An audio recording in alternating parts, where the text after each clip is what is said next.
5 minutes education চ্যানেলে আপনাদের সকলকে স্বাগতম জানাই। আমাদের আজকের টপিক হচ্ছে ফ্রুটস নেম।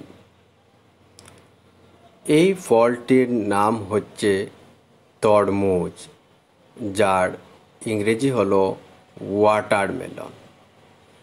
এই ফলটির নাম হচ্ছে আনারস, যার ইংরেজি হলো পাইনঅ্যাপল।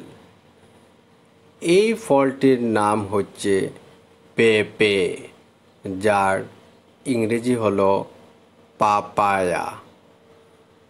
এই ফলটির নাম হচ্ছে আঙ্গুর, যার ইংরেজি হলো গ্রেপস। ভিডিওটি দেখার জন্য আপনাদেরকে থ্যাংক ইউ জানাই। আমার এই চ্যানেলটিকে লাইক করবেন, শেয়ার করবেন এবং সাবস্ক্রাইব করবেন।